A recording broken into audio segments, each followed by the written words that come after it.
speaker's guests. A few weeks ago, I opened the post expecting the usual. Bills, junk mail, maybe something mildly exciting, like a takeaway menu. But no, there it was, a letter personally addressed to me from a company specialising in cremations. Pure cremation. £100 off if you book within a week. What? Now I have to admit, that's a slightly unsettling moment in anybody's life. You open it and you think, hang on a minute, do they know something that I don't? It's a strange milestone in life when the marketing changes. When you're young, you get adverts for nightclubs, skiing holidays, gym memberships. Later, it's life insurance and stair lifts. And now, apparently, I've reached the stage where companies are politely suggesting I start planning my exit strategy. I mean, I knew I was getting older, but I didn't realise I'd be moved into the flammable assets category already. But it did make me realise something about getting older. It's full of surprises, but not always the kind you want, but they certainly make things interesting. Now, when we were younger, we thought pensioners were ancient. Now we are the pensioners. But somehow we still feel 25 years of age inside, except when you try and get up or sitting down for a couple of hours. But keeping well as a pensioner can sometimes feel like a full-time job. When you retire, people say, you have so much free time, that's amazing.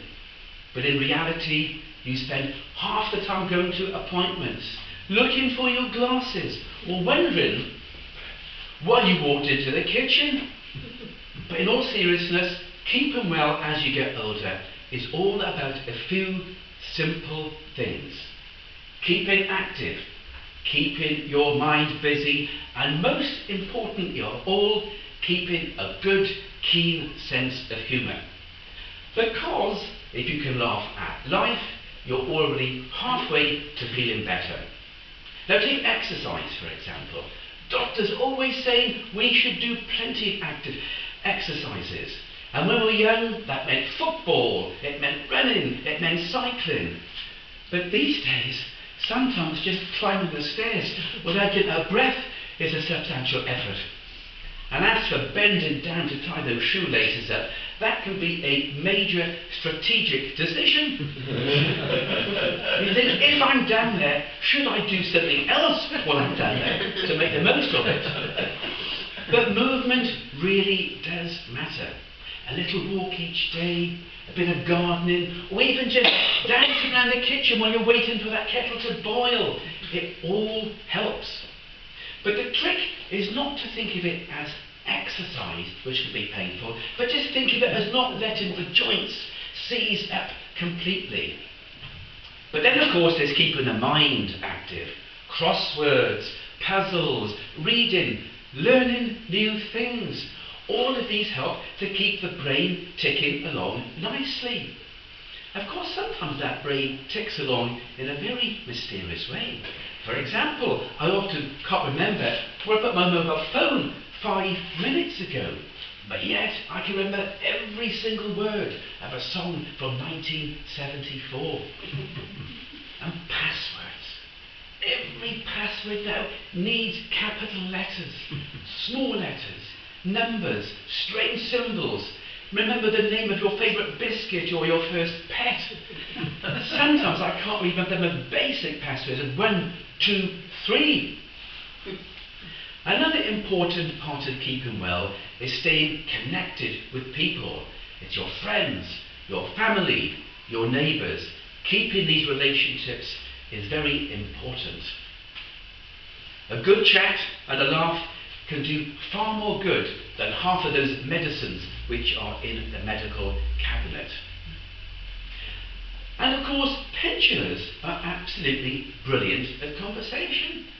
We can talk about anything. The weather, the traffic, the price of bread, the weather again, what the weather weather used to be like and whether it's going to rain tomorrow. And of course, we've all gained something that is very valuable indeed, and that is experience. We have seen the world change.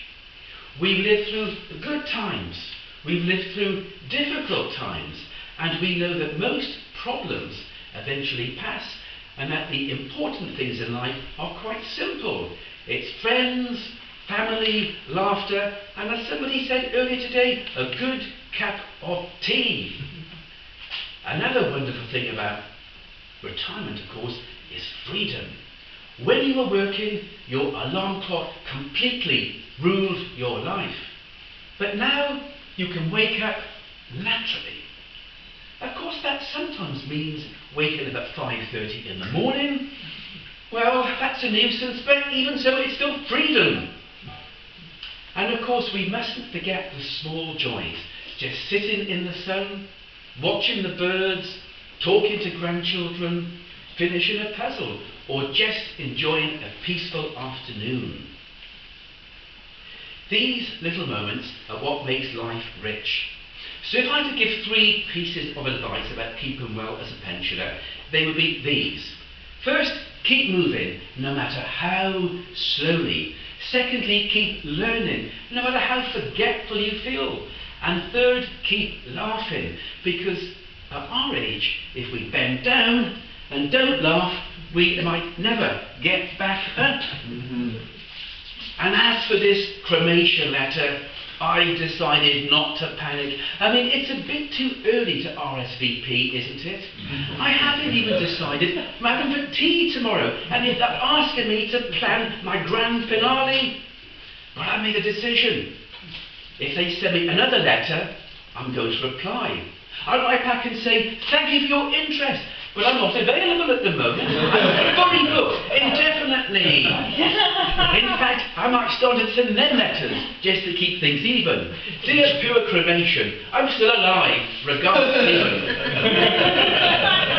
So I'm not planning my exit just yet. I've got things to do, places to go, people to confuse, and at least 3 pairs of glasses to find. And anyway, with my memory, when the time comes for my cremation, I'll probably forget to turn up.